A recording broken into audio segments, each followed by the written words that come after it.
धार्मिक कथा। एक सर्प ने बताया, चाहे कितनी ही पतिव्रता नारी हो, यह 3 बातें कभी उसे मत बताना, नहीं तो मुंह दिखाने के लायक नहीं रहोगे। प्राचीन समय की बात है, एक जंगल से एक सपेरों का झुंड कहीं जा रहा था। सपेरे एक सुनसान जंगल से होकर निकल रहे थे। एक जगह उन्हें घनी छायादार वृक्ष नजर आया, तो सपेरे उस वृक्ष की छाया में बैठकर आराम करने लगे। इस वृक्ष के पास में एक विशाल सांपों की बांधी थी। एक सपेरे ने जान लिया कि हमें कोई सर्प मिल सकता है।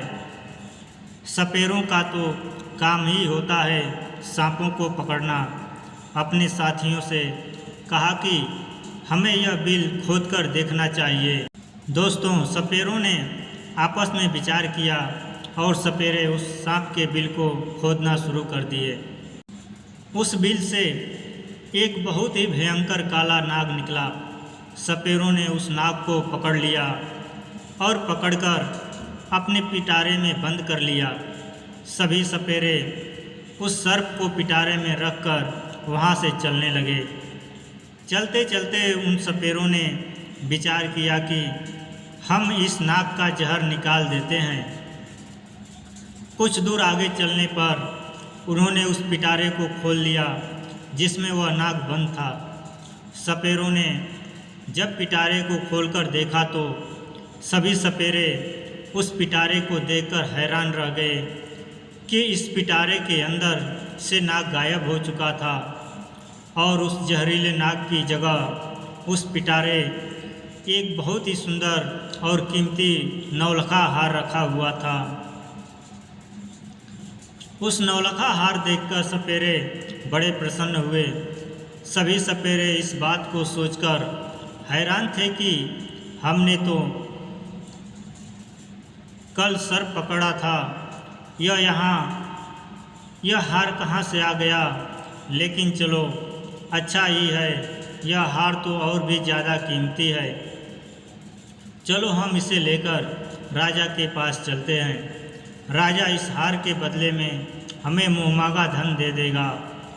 यही सोचकर सभी सपेरे राजा चित्रसेन के शहर को चल देते हैं। सपेरे राजा की महल में पहुंचते हैं। इधर राजा का दरबार लगा हुआ था। दरबार में राजा और राजा के सभी मंत्री बैठे हुए थे। अचानक से दरबार में सपेरों का एक झुंड प्रवेश करता है। सभी सपेरों ने राजा को प्रणाम किया। राजा ने सब सपेरों को दरबार में देखा तो उन्हें बैठने के लिए कहा और उनसे कहने का कारण पूछा। तो सपेरों ने कहने लगे, महाराज, हम तो ठहरे सपेरे, भला हमारा आपके पास आने का क्या कारण हो सकता है, परंतु हमारे पास एक बड़ा ही कीमती हार है जो आपकी महारानी के गले की शोभा बढ़ा सकता है। सपेरों ने कहा, महाराज, ऐसा हार आपने पहले कभी नहीं देखा होगा। राजा चित्रसेन बोले, दिखाओ कैसा हार है। तो सपेरे में उस पिटारे को खोलकर दिखाया जिसमें वह हार रखा हुआ था। तो उस विचित्र हार को देखकर राजा सहित राजा का पूरा दरबार अचंभित रह गया कि वास्तव में उन्होंने ऐसा हार पहले कभी नहीं देखा था। हार को देखकर राजा सपेरों से कहने लगे कि तुम यह विचित्र हार कहाँ से लाए हो। सपेरे कहने लगे, महाराज, हमें यह मार्ग में मिला था। हमने सोचा कि क्यों ना इस हार को राजा साहब को भेंट कर दिया जाए। राजा ने कहा, ठीक है, हम तुम्हारी यह भेंट स्वीकार करते हैं। यह हार देखकर हमारी रानी बहुत खुश हो जाएगी। इधर राजा ने अपने मंत्री को आदेश दिया कि सपेरों को उचित इनाम देकर और सम्मानपूर्वक इन सपेरों को दरबार से विदा किया जाए। सपेरे सुबह सारा धन लेकर दरबार से विदा हुए और राजा ने वो हार टोकरी सहित अपने पास रख लिया। पूरे दिन राजा दरबार में बैठे रहे, अपना राजकाज करते रहे। धीरे धीरे जब शाम होती तो दरबार को समाप्त करने के बाद राजा वह हार वाली टोकरी अपने साथ लेकर महलों की तरफ जाते हैं। राजा अपने महल में पहुंचते हैं और महारानी से कहते हैं कि देखो, आज तो मैं तुम्हारे लिए बहुत ही सुंदर उपहार लेकर आया हूँ, जिसे तुम देखोगी तो बहुत खुश हो जाओगी। रानी कहने लगी, महाराज ऐसा क्या लाए हो तुम मेरे लिए? इतना कहकर राजा ने वह टोकरी रानी की ओर खिसका दी और कहा कि नहीं मानती तो स्वयं देख लो। दोस्तों, रानी ने जैसे ही उस पिटारे को खोलकर देखा तो उसमें एक बहुत सुंदर तेजस्वी छोटा सा बालक लेटा हुआ था। उस बालक के चेहरे पर अलौकिक दिव्य चमक रहा था। बालक इतना सुंदर था कि रानी उस बालक को देखते ही रह गई। कहने लगी, महाराज इसमें तो बड़ा ही सुंदर बालक लेटा हुआ है। रानी ने जब कहा कि बालक लेटा है तो राजा कहने लगे, नहीं रानी, बालक नहीं, इसमें तो नौलखा हार था, यह बालक कैसे बन गया? राजा को अब रानी की बात पर भरोसा नहीं हुआ तो राजा ने वह टोकरी लेकर स्वयं देखा तो वास्तव में राजा के आश्चर्य का ठिकाना नहीं रहा। बालक को देखकर राजा और भी ज़्यादा प्रसन्न हो जाता है, क्योंकि दोस्तों राजा को पहले से कोई संतान नहीं थी। राजा और रानी रहस्यमय संतान के बारे में सोचकर दुखी रहा करते थे। अब तो राजा और रानी दोनों ने विचार किया कि यह पुत्र हमें भगवान ने प्रदान किया है और आज से हम दोनों इसे अपना पुत्र मानकर ही इसका लालन पालन करेंगे। और यह बात किसी को पता भी नहीं थी कि राजा ने जो हार खरीदा है वह बालक बन गया है। लेकिन राजा की कुछ दासियां वहाँ उनका वार्तालाप सुन रही थी। रानी ने पूछा कि बालक तुम्हें किसने दिया है? तो राजा ने बताया कि आज दरबार में सपेरों का एक झुंड आया था, उन्होंने ही हमें एक पिटारे में रखकर नौलखा हार भेंट किया था। परंतु ईश्वर की कृपा से दरबार से महलों को आते आते यह हार से सुंदर पुत्र बन गया। आज से यह बालक हमारा पुत्र है और आगे चलकर यही हमारी राजगद्दी का मालिक होगा। उसी दिन से राजा और रानी उस बालक को अपने पुत्र की तरह पालने लगते हैं। एक दिन राजा ने अपने दरबार में यह घोषणा कर दी कि हमारी रानी के गर्भ से एक सुंदर पुत्र ने जन्म लिया है। यह सुनकर राजा की प्रजा ने बड़ी खुशी मनाई। संपूर्ण नगर में उत्सव मनाया गया। राजा और रानी बड़े प्रसन्न थे और बड़ी ही प्रसन्नतापूर्वक उस बालक का लालन पालन हो रहा था। धीरे धीरे वह लड़का बड़ा हो रहा था और जैसे जैसे समय गुजरता गया तो वह लड़का जवान होता चला गया।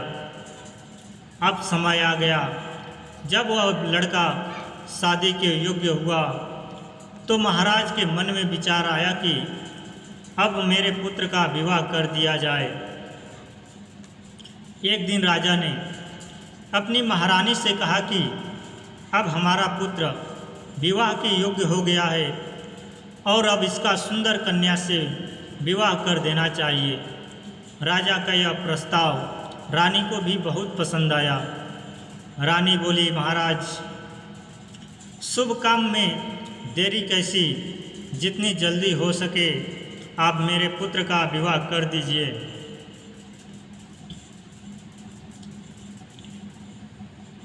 दोस्तों, राजा चित्रसेन के राज्य से लगा हुआ एक दूसरा राज्य था। उस राज्य के राजा का नाम था जयंत। उस राजा की एक बड़ी ही सुंदर कन्या थी, नाम था बैजंती। उस राजा की कन्या बैजंती को राजा ने अपने आचार्य से उस लड़की को समस्त विद्याओं का ज्ञान करवाया था, इसलिए वह कन्या 16 विद्याओं में निपुण थी। राजा भी विचार करने लगे कि अब मुझे अपनी पुत्री का विवाह कर देना चाहिए। राजा ने अपने दरबार में पुरोहित को बुलवाया और टीका की सामग्री देकर पुरोहित को अपनी पुत्री बैजयंती के लिए योग्य वर ढूंढने के लिए भेज दिया। राजा ने पुरोहित से कहा कि जाओ और हमारी पुत्री के योग्य किसी राजकुमार को टीका करके आना। पुरोहित जी राजकुमारी के टीका की सामग्री लेकर पूरे राज्यों के लिए निकल पड़ते हैं और कई राज्यों में घूमने लगे, लेकिन उन्हें उस पुत्री के समान तेजस्वी सुंदर राजकुमार नहीं मिला। घूमते घूमते परेशान हो गए। अंत में चलते चलते राजा चित्रसेन की नगरी में पहुंच जाते हैं। राजा चित्रसेन का दरबार लगा हुआ था। अचानक से पुरोहित का दरबार में आगमन होता है। राजा चित्रसेन देखते ही समझ जाते हैं कि यह कोई ब्राह्मण है जो किसी राजा की कन्या का रिश्ता लेकर यहाँ आए हैं। राजा पुरोहित से पूछते हैं कि आप लोग कौन हैं और कहाँ से आए हैं। पुरोहित बोला, महाराज, मैं राजा जयंत का पुरोहित हूँ और उनकी कन्या बैजयंती का टीका लेकर आए हैं। हमारे राजा की कन्या राजकुमारी बैजयंती बड़े ही रूपवान और 16 विद्याओं में पारंगत है। हमने सुना है कि आपका राजकुमार भी विवाह के योग्य है। तब राजा चित्रसेन कहते हैं कि हमारा एक पुत्र है और हमारा पुत्र बहुत ही सुंदर और योग्य है। लेकिन राजा चित्रसेन को यह ज्ञात नहीं था कि उनका जो पुत्र है वह एक नाग है। राजा ने अपने पुत्र को जब पुरोहित को दिखाया तो पुरोहित राजकुमार को देखते ही प्रसन्न हो गए और उनको राजकुमार पसंद आ गया और वे राजकुमारी बैजयंती का विवाह पक्का करके अपने राज्य को लौट जाते हैं।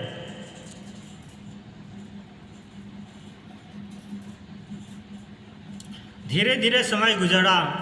कुछ दिनों के बाद जब विवाह का उचित समय आया तो राजा चित्रसेन अपने पुत्र को सजाकर दूल्हा बनाकर राजा जयंत के यहाँ बारात लेकर पहुँचते हैं।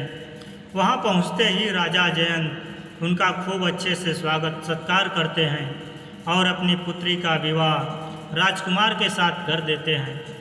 इस प्रकार अपने पुत्र का विवाह करके राजा चित्रसेन वापस अपनी राजधानी को लौट आते हैं। अब धीरे धीरे और समय बीता। एक दिन रानी ने राजा से कहा, महाराज, अब हमें राज्य की बागडोर हमारे पुत्र के हाथों में सौंप देनी चाहिए, जिससे पुत्र को भी राज्य चलाने का अनुभव प्राप्त हो। उसी दिन महाराज चित्रसेन ने अपने पुत्र को युवराज घोषित कर दिया। अब तो राजा चित्रसेन निश्चित होकर के रहने लगे। राजकुमार बड़े अच्छे ढंग से राज्य का संचालन करने लगे। दोस्तों, एक दिन की बात है, राजकुमारी बैजयंती अपनी दासियों से बातचीत कर रही थी। राजकुमारी की दासी राजकुमारी कह रही थी कि महारानी, मैं आपसे एक बात कहूँ। तुम्हारा यह पति राजकुमार जो है, इनको तुम पूछना कि तुम्हारे माता पिता कौन है। दासी की बात सुनकर बैजयंती को बड़ा आश्चर्य हुआ। बैजयंती कहने लगे कि यह तुम क्या कह रही हो? क्या हमारे पति राजकुमार महाराज चित्रसेन के पुत्र नहीं हैं? तब दासी कहती हैं, नहीं राजकुमारी, तुम बड़ी भूल कर रही हो। यह उनका पुत्र नहीं है। मैं इतना तो नहीं जानती कि राजकुमार के वास्तविक माता पिता कौन हैं, पर इतना जानती हूँ कि राजकुमार महाराज चित्रसेन के पुत्र नहीं हैं। आप स्वयं अपने पति से पूछ लेना अब तो राजकुमारी वैजयंती के मन में भी अपने पति को लेकर शंका उत्पन्न होने लगी। राजकुमारी मन में सोचने लगी कि आज शाम को जब राजकुमार महल में आएंगे तो मैं उनसे यह बात अवश्य पूछूंगी। राजकुमार जब शाम को महल में आते हैं तो राजकुमार की पत्नी वैजयंती राजकुमार से कहती है कि महाराज, मैं आपसे एक प्रश्न पूछना चाहती हूँ। राजकुमार कहते हैं, पूछो रानी, क्या पूछना चाहती हो?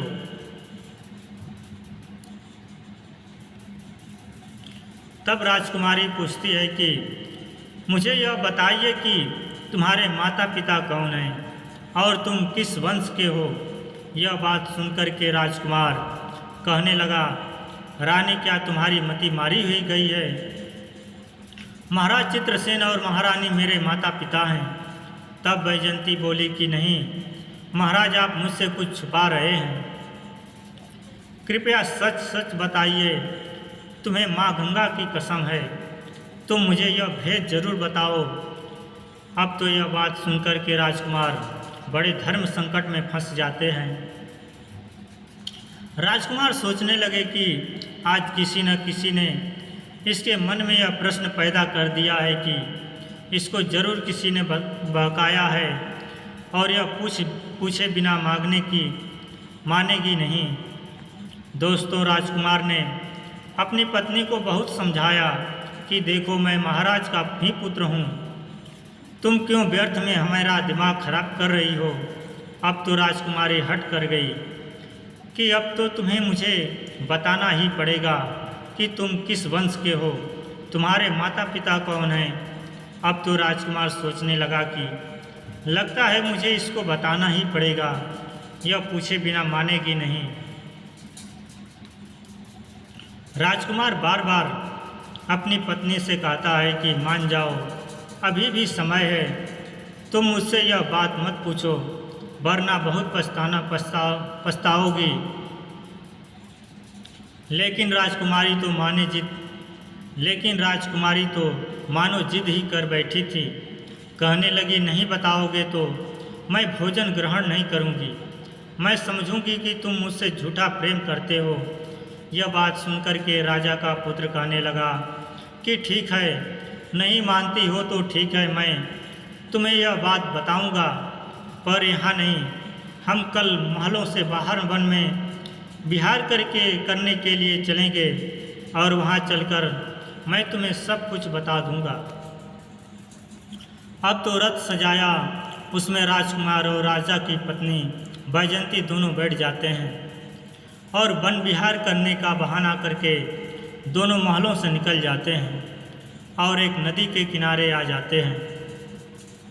नदी को देखकर राजकुमारी वैजयंती कहने लगी, महाराज, आप मुझे इस नदी के पास लेकर क्यों आए हैं?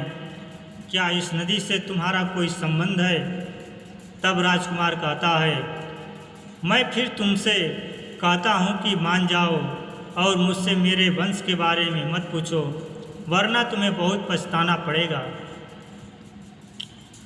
मगर दोस्तों, किसी ने सच कहा है, राजहट, बालहट और त्रियाज हट यह बड़े बुरे हट होते हैं।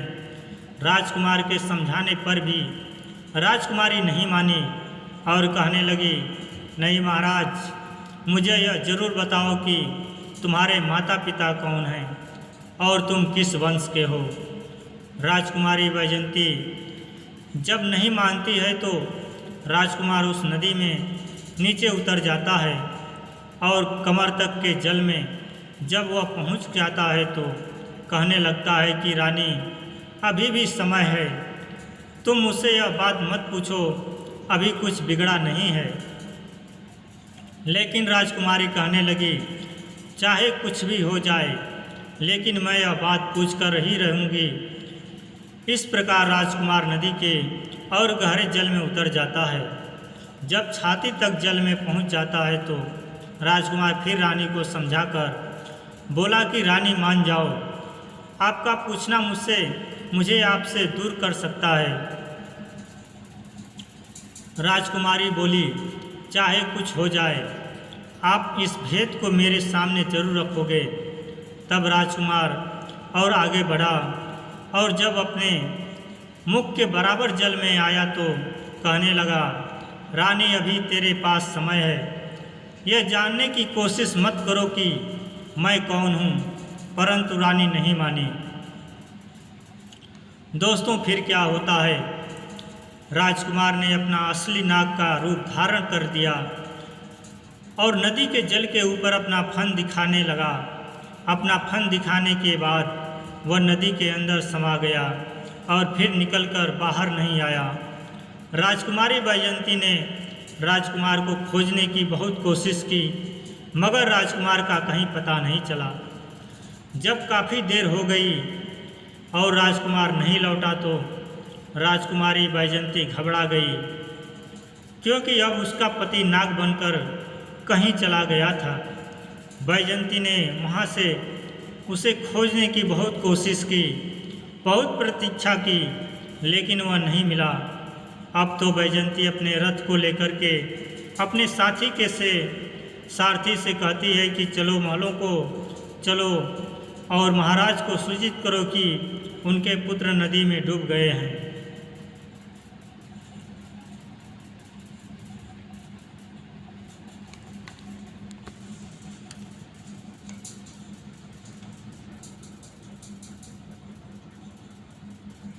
सारथी ने जाकर महाराज चित्रसेन को यह खबर दी, महाराज आपके पुत्र राजकुमार नदी में विलुप्त हो गए हैं। यह सब सुनकर राजा को बड़ा दुख होता है। राजा अपने सैनिकों को आदेश देते हैं कि जाओ नदी के जल को खंगालो और राजकुमार की लाश को तलाश करो। राजा के सैनिक रानी बैजयंती, महाराज और महारानी के साथ उस नदी पर पहुंचते हैं। नदी में जगह जगह जाल डलवाए, लेकिन कोई सफलता नहीं मिली। नदी में कई गोताखोरों राजकुमार की लाश की तलाश की, मगर कुछ हाथ नहीं लगा। अब तो उदास होकर के राजा और रानी और राजकुमारी बैजयंती वापस अपने महलों को लौट जाते हैं। राजा चित्रसेन तो वृद्ध हो चुके थे।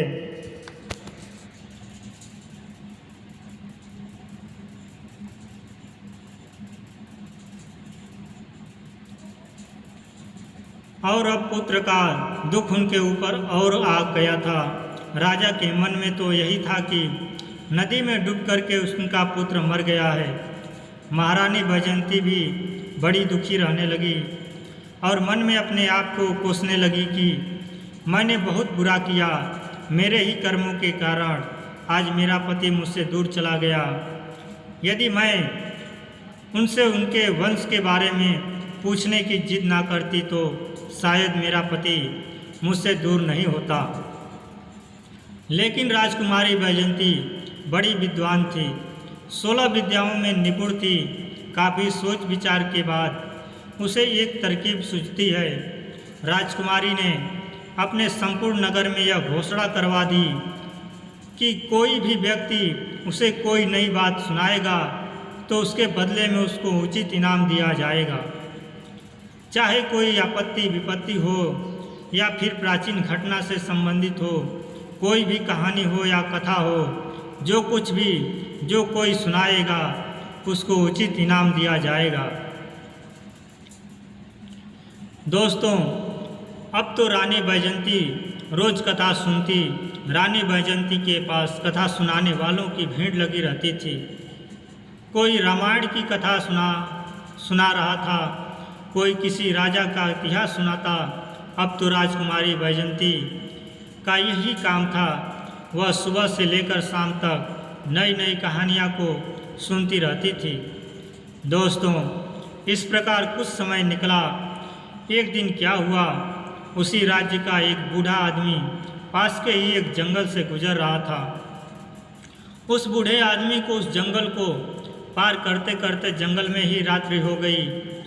जब रात्रि हो गई तो वह मन में सोचने लगा कि अब रात में आगे जाना ठीक नहीं है, क्योंकि जंगल में आगे हिंसक पशु भी मिल सकते हैं। यही सोच करके बूढ़ा आदमी उस जंगल के में एक पीपल के पेड़ के ऊपर चढ़कर बैठ जाता है। रात्रि का समय था। वृद्ध व्यक्ति को डर के मारे नींद नहीं आ रही थी। इधर जब रात के 12 बजे का समय होता है तो उसने देखा कि बाहर एक झाड़ू लगाने वाला आया है और पूरे जंगल में उसने झाड़ू लगा दिया। फिर उसने देखा कि एक रानी एक पानी का छिड़काव करने वाला आया, उसने भी हर जगह पानी का छिड़काव कर दिया। उसके बाद वहाँ पर कुर्सियाँ लगनी शुरू हो गई। फिर एक सिंहासन आता है। बूढ़ा आदमी पीपल पर बैठा बैठा यह सब देख रहा था। उसने देखा कि वहाँ पर सभा होने लगी।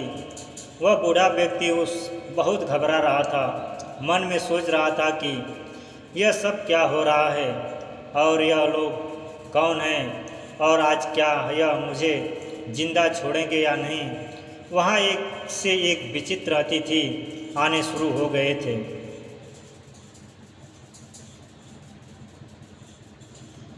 वह विचित्र इसलिए थे क्योंकि उनका आधा शरीर सर्प का था और आधा शरीर मनुष्य का। दिव्य शरीर वाले नाग देखने में बड़े भयंकर लग रहे थे। उनका दरबार वहाँ सज रहा था और जब सभी लोग वहाँ आ गए तो वहाँ 2 सिंहासन थे और उन दोनों सिंहासनों पर कुछ देर बाद नागों के राजा और उनके पुत्र युवराज दोनों वहाँ आकर बैठ जाते हैं। संपूर्ण दरबार ने उनका बड़ा स्वागत किया। उनके बीच चर्चा होनी थी। वह चर्चाएं हो रही थी और जो राजकुमार था उस नागराज का पुत्र था, चुपचाप नीचे गर्दन किए हुए बैठा था। उस दरबार में इस बात की चर्चा हो रही थी कि राजकुमार का विवाह किया जाए। विवाह के संबंध में चर्चाएं चल रही थी। अब राजकुमार की विवाह का नाम आया तो उसने नीचे गर्दन कर ली और वह बड़ा उदास हो जाता है। कुछ समय तक उनकी चर्चाएं चलती रही और इधर वह वृद्ध आदमी उस पीपल के पेड़ पर बैठा हुआ उनकी सभी बातों को सुन रहा था और वह मन सोचने लगा कि यहाँ किस बात की चर्चा हो रही है और यह कौन लोग हैं। लगता है आज मैं इनसे जीवित बच पाऊंगा या नहीं। डर के कारण वह वृक्ष की एक डाली पर चिपका हुआ लेटा था। इधर 3 से 4 घंटे के बाद दरबार वहाँ से भंग होता है। सभी अतिथि वहाँ से जा चुके थे, परंतु वह नागराज और उसका पुत्र वहाँ से चलकर उस पीपल के वृक्ष की तरफ आते हैं। दोस्तों, उस पीपल की पेड़ पर बैठा हुआ वह बूढ़ा आदमी सोचने लगा कि ये मेरी तरफ ही आ रहे हैं और लगता है अभी यह मुझे जिंदा नहीं छोड़ेंगे, क्योंकि इन्हें पता चल गया है कि मैं इस वृक्ष पर बैठा हूँ। यह सोचकर वह बूढ़ा व्यक्ति घबरा जाता है, परंतु उस नाग ने क्या किया, उस पीपल की जड़ में बैठकर कुछ देर रोया और अपनी रानी बैजंती को याद किया। ये सभी बातें वह बूढ़ा आदमी सुन रहा था कि यह तो बड़ा ही चमत्कार है, यह मैं क्या देख रहा हूँ। और कुछ देर रोने के बाद हाय बैजंती ऐसा कहने के बाद वह नाग भी वहाँ से चला जाता है। धीरे धीरे सवेरा होने लगा। प्रातःकाल जब हुआ तो वह बूढ़ा आदमी उस वृक्ष से नीचे उतरता है और नीचे उतरने के बाद वापस अपने नगर को लौट जाता है और मन में सोचने लगा कि वैसे भी मैं बहुत गरीब आदमी हूँ और रानी बैजंती भी नई नई कहानी सुनाती रहती है, तो क्यों ना चल करके इस बात को महारानी बैजंती को सुनाया जाए। इसके बदले में महारानी मुझे बहुत सारा धन देगी और मैं पैसे वाला हो जाऊंगा। ऐसा विचार करके वह बूढ़ा आदमी उसी जगह आ जाता है जहाँ रानी बैजंती का मंडप लगा हुआ था, जहाँ रानी रोज कथाएं सुना करती थी। वहाँ एक से बढ़कर एक बड़े विद्वान रानी को कहानी सुना रहे थे। कुछ घंटे इंतज़ार करने के बाद उस बूढ़े आदमी का कहानी सुनाने का नंबर आता है। वह महारानी बैजंती से कहने लगा, महारानी, आज मैंने बड़ा विचित्र दृश्य देखा है। आज मैं तुमको एक आंखों देखी घटना सुना रहा हूँ। आज रात में जब मैं जंगल से गुजर रहा था तो रात होने की वजह से मैं उस जंगल में फंस गया। रात होने की वजह से मैंने वहीं रुकना उचित समझा और मैं उसी जंगल में एक पेड़ पर चढ़कर बैठ गया। सुबह होने का इंतज़ार करने लगा। मैंने वहाँ देखा कि वहाँ एक नागराज का दरबार लगा था। उन सब का आधा शरीर मनुष्य का था और आधा शरीर नाग का। ऐसे विचित्र प्राणी उस दरबार में आए थे कि मैंने उन्हें देखता ही रह गया। कुछ देर देखने के बाद मैंने विचार किया कि यह लोग मुझे मारेंगे तो नहीं, परंतु मैं उस पीपल के वृक्ष पर चिपका हुआ उनकी बातें सुनता रहा। जब दरबार समाप्त हुआ तो वहाँ से एक नागों के राजा का पुत्र एक दिव्य रथ में बैठकर जिस पीपल के वृक्ष पर मैं बैठा था उसी वृक्ष की ओर आया। वह उस रथ से उतरा और पीपल के वृक्ष के नीचे बैठकर कुछ देर हाय वैजयंती कहकर रोता रहा। उसके बाद वह वहीं से अदृश्य हो गया। अब यह बात जब राजकुमारी वैजयंती ने सुनी तो उस बूढ़े आदमी से कहने लगी कि बाबा, मैं तुम्हें इतना धन दूंगी कि तुम्हारी कई पीढ़ियां बैठी खा सकती हैं, परंतु तुम मुझे उस स्थान पर लेकर चलो जहां तुमने उस राजकुमार रोते हुए देखा था। यह सुनकर बूढ़ा आदमी घबरा जाता है। कहता है, राजकुमारी, अब मैं वहां नहीं जाऊंगा। वहां जाने से मुझे बहुत डर लग रहा है। तब राजकुमारी कहती है, नहीं बाबा, तुम चिंता मत करो, तुम्हें मेरे साथ वहाँ चलना ही पड़ेगा।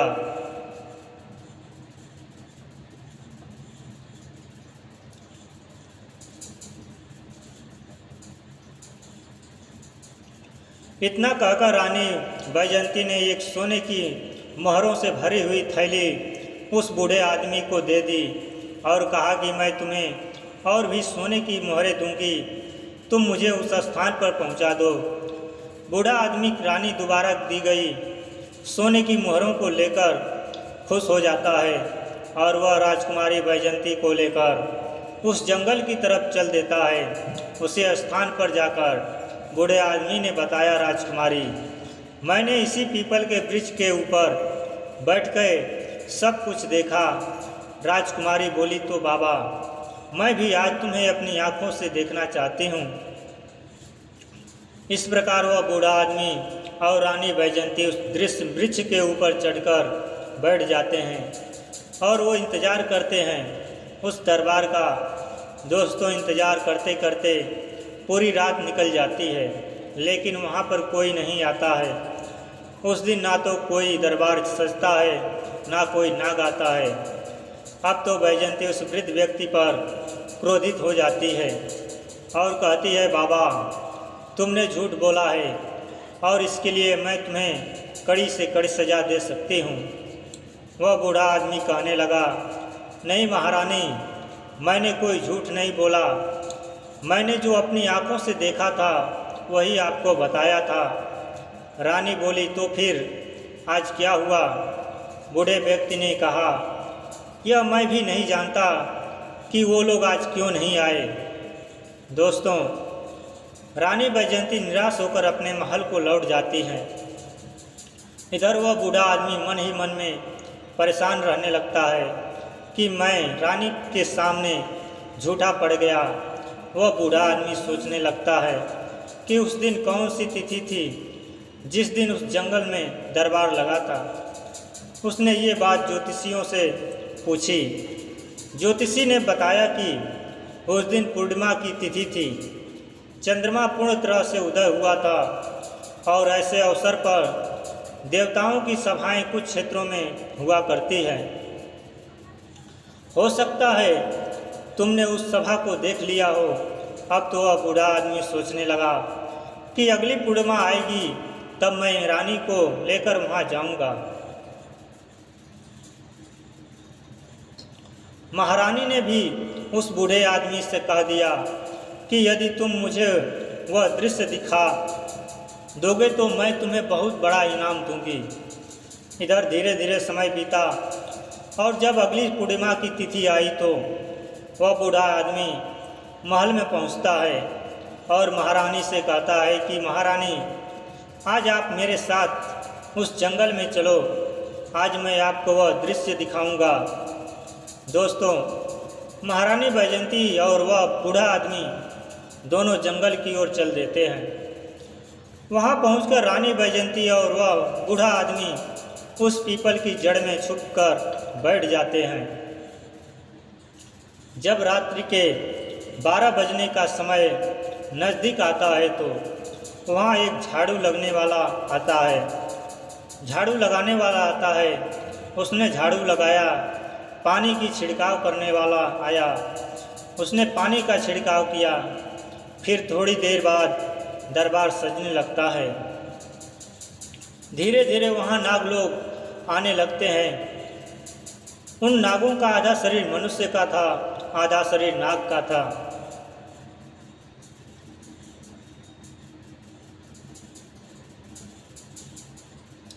बूढ़े आदमी ने इशारे से कहा, महारानी अब आप ध्यान से देख लो, यही सब मैंने उस दिन देखा था। दोस्तों, रानी बैजंती उस दृश्य को बड़े गौर से देख रही थी और कुछ समय बाद रानी का पति भी आ जाता है, जो उस नागराज का पुत्र था। उसका आधा शरीर नाग का था और आधा शरीर मनुष्य का था। महारानी ने उसे देखा तो पहचान गई, कहने लगी, यही मेरा पति है। महारानी सोचने लगी, अब इसको मैं कैसे ले सकती हूँ, यह मुझे कैसे प्राप्त हो सकता है। महारानी हिम्मत करके धीरे धीरे उस वृक्ष की कोटर से बाहर निकलने लगी। उधर वह बूढ़ा आदमी डर रहा था तो बूढ़े आदमी ने राजकुमारी से कहा कि राजकुमारी, आप थोड़ी देर प्रतीक्षा कीजिए। 3-4 घंटे तक वह सभा चलती रही। जब सभा समाप्ति का समय हुआ तो सभी नाग वहाँ से चले गए। राजकुमार भी उस पीपल के पेड़ के पास आकर बैठकर रोने लगा। उसे देखकर रानी बैजंती डर गई, क्योंकि उसका आधा शरीर नाग का था, आधा मनुष्य का था। चेहरा तो उसका राजकुमार का ही था। अपने पति को रोता देखकर राजकुमारी से रुका नहीं गया। राजकुमारी बैजंती निकलकर उसके पास आ जाती है और उसका हाथ पकड़ लेती है। अचानक से महारानी बैजंती को सामने खड़ा देखा तो राजकुमार एकदम से घबरा जाता है। कहने लगा, रानी तुम। रानी कहने लगी, घबरा जाता है, कहने लगा, रानी तुम। रानी कहने लगी, मैंने तुम्हें खोजने के लिए क्या क्या नहीं किया, परंतु अब मैं तुम्हें कहीं भी नहीं जाने दूंगी। यह सुनकर राजकुमार कहने लगा, नहीं रानी, अब तो बहुत समय हो चुका है, अब तुम मुझे प्राप्त नहीं कर सकती। यहाँ जो सभा होती है वह मेरे विवाह को लेकर ही होती है। मेरे पिता इस सभा में मेरे विवाह का प्रस्ताव रख चुके हैं और जब तीसरी सभा होगी तो उस सभा में मेरा विवाह तय हो जाएगा। और जब मेरा विवाह तय हो जाएगा तो बताओ मैं तुम्हारे साथ कैसे रह पाऊँगा। मुझे तो अपनी इस पत्नी के साथ रहना पड़ेगा। तुमने तो मुझे त्याग दिया। मैंने उस दिन तुम्हें बार बार समझाया था कि मुझसे मेरा वंश मत पूछो। राजकुमार की बात सुनकर रानी बैजंती रोने लगती है और बार बार अपने किए की क्षमा राजकुमार से मांगती है। राजकुमार कहता है, राजकुमारी रोने का समय नहीं है, मैं तुम्हें एक उपाय बताता हूँ। यदि तुमने वो उपाय कर लिया तो शायद मैं तुम्हें प्राप्त हो जाऊँगा। रानी बैजंती बोली कि तुम मुझे जो उपाय बताओगे मैं वही उपाय करूँगी, लेकिन तुम्हें मेरे साथ रहना होगा।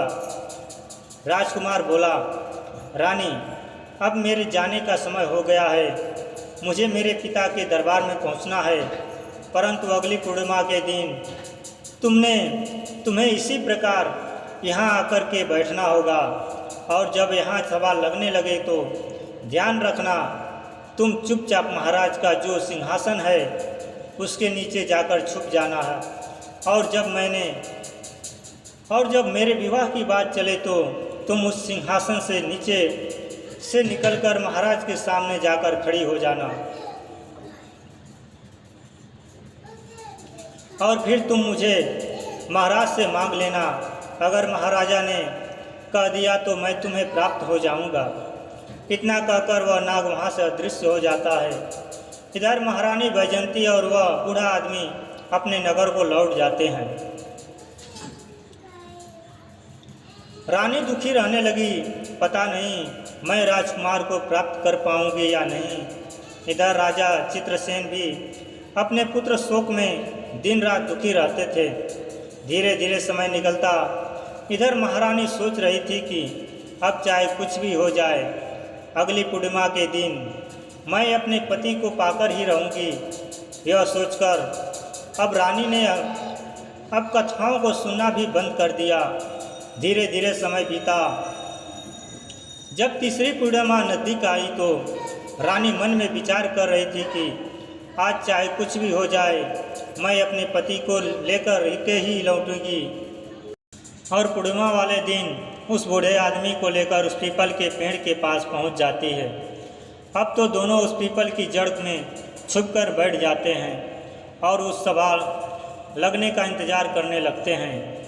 इधर रात्रि के 12 बजते ही दरबार लगने की तैयारी शुरू होती है। कुर्सियां लगती हैं और राजा का सिंहासन आता है। इधर रानी उस पीपल की कोटर से निकलकर उस सिंहासन के पीछे छुप जाती है। बड़े ही विशाल शरीर वाले नाग वहां आकर के बैठने लगते हैं। कुछ देर बाद राजकुमार का पिता, जो नागों का राजा था, वह भी आ जाता है। राजकुमार भी वहीं आकर बैठ जाता है। दरबार शुरू होता है। अब तो वहाँ बैठकर उनमें आपस में चर्चा होने लगती है। कुछ समय के पश्चात राजकुमार के विवाह की चर्चा आरंभ होती है। अब राजकुमार के विवाह की जब बात चली तो राजकुमारी बैजंती को मौका मिल गया। वह सिंहासन के नीचे से निकलकर राजा के सामने हाथ जोड़कर खड़ी हो गई। अचानक से एक स्त्री को वहाँ पर आया देखकर सभी सभा हड़बड़ा जाती है। तुम कौन हो और यहाँ इस सुनसान जंगल में मध्य रात्रि के समय तुम यहाँ क्यों आई हो? क्या तुम्हें मृत्यु का जरा भी डर नहीं है? जानती हो कि हम सब नाग लोग हैं और नाग लोग कितने जहरीले होते हैं, ये तुम्हें नहीं छोड़ेंगे। यह बात सुनकर के बैजंती कहने लगी, महाराज, मुझे डर किस बात का? मैं तो तुम्हारी पुत्रवधू हूँ। तुम्हारे राजकुमार मेरे पति हैं। ना मानो तो उनसे ही पूछ लो, इनके साथ मेरा विवाह हुआ है। जब महाराज ने अपने राजकुमार से पूछा कि राजकुमार यह कौन है, तो राजकुमार ने पूरी कहानी अपने पिता को कह सुनाई और कहा, पिताजी, एक दिन मुझे कुछ सपेरों ने पकड़ लिया और पकड़कर पिटारे में रखकर मुझे ले जाने लगे। तो मैंने अपने बचने के लिए उस पिटारे के अंदर नौलखा हार का रूप बना लिया। उस सपेरे ने नौलखा हार महाराज चित्रसेन के यहाँ दे दिया। मैंने सोचा राजा चित्रसेन को कोई पुत्र नहीं है, राजा की कोई संतान नहीं है, तो क्यों न राजा के यहाँ मैं पुत्र बन जाता हूँ। तो मैं मेरी माया से पुत्र बन गया और कई साल महाराज के यहाँ रहता रहा, राजमहलों का सुख भोगता रहा। महाराज ने अपने पुत्र की तरह मेरा पालन किया और इसी सुंदरी के साथ मेरा विवाह संपन्न करा दिया। परंतु एक दिन जिद करके इस सुंदरी ने मुझे मेरे वंश के बारे में पूछा कि तुम किस वंश के हो। मैंने इसे बहुत समझाया, परंतु यह नहीं मानी, और जब नहीं मानी तो मैं जहाँ मेरा स्थान था वहाँ इन्हें लेकर गया और वहाँ पहुंचकर मैं अपने वास्तविक स्वरूप में आ गया और मैं अपने परिवार के पास चला गया। यह बात महाराज ने जब सुनी तो नागराज कहने लगा कि देवी, क्या यह सच कह रहा है? महाराज, ऐसा ही हुआ था, मेरा विवाह इन्हीं के साथ हुआ है, जबकि पहले इनका पूरा शरीर मनुष्य का था। वैजयंती की बात सुनकर नागराज ने अपने पुत्र को फटकार लगाई कि पहले तुमने हमारी परंपरा के खिलाफ जाकर पृथ्वी लोक पर विवाह किया और फिर उसके बाद तुम इस स्त्री को छोड़कर हमारे पास वापस आ गए। तुमने यह अपराध किया है। अब मैं तुम्हें श्राप देता हूँ कि जब तक यह स्त्री जीवित रहेगी तब तक तुम पृथ्वी लोक पर रहकर इसका साथ दोगे। इसे छोड़कर नहीं सकते। इसे अपनी पत्नी के स्वरूप में रखना, अपनी पत्नी के रूप में रखना होगा और जिस राजा के तुम पुत्र बने थे उस राजा का राज्य भी तुम्हें संचालित करना होगा। उस राजा की सेवा करनी होगी। जब तक यहाँ का कार्यकाल समाप्त नहीं हो जाता तब तक तुम हमारे पास नाग लोक में नहीं लौट पाओगे। अब तुम्हारा विवाह नहीं होगा। दोस्तों, नागराज ने वैजयंती को उसका पति प्रदान कर दिया। राजकुमार अब अपने पहले वाले स्वरूप में आ गया। उसके बाद रानी वैजयंती और राजकुमार ने नागराज से अपने पिता से सर झुकाकर आशीर्वाद लिया और अपनी स्त्री के साथ विदा लेकर वहाँ से चला आया। राजकुमार अपनी नगरी में आए तो वहाँ पहुंचकर उन्होंने देखा कि पुत्र शोक में व्याकुल होकर महाराज की स्थिति बहुत ही ज़्यादा खराब थी। महाराज के पास जब उसका पुत्र पहुंचा तो महाराज ने देखा तो वह बड़े प्रसन्न हुए। उन्हें ऐसा लगा जैसे समस्त बीमारियों से अभी अभी छूटे हों। पूरे महल में खुशियाँ मनाई गई। राजा साहब ने पूरे नगर में यह खबर भिजवा दी कि महाराजा, हमारा राजकुमार वापस लौट आया है। यह सुनकर संपूर्ण नगर में प्रसन्नता से उत्सव मनाया गया और राजा चित्रसेन और उनकी महारानी अपने पुत्र को पाकर बहुत खुश हुए। दोस्तों, इस प्रकार से रानी वैजयंती अपने खोए हुए पति को पा लेती है और बड़े प्रेम के साथ अपने पति के साथ रहती है। दोस्तों, इस कहानी से यही निष्कर्ष निकलता है कि चाहे कितनी ही पतिव्रता स्त्री हो, मगर उसकी जिस हट से आपके प्राण जाते हो वो हट उसका कभी पूरा नहीं करना चाहिए। जिस बात को बताने से स्वयं पर, पारिवारिक जनों पर संकट आता हो वह बात उसे नहीं बतानी चाहिए।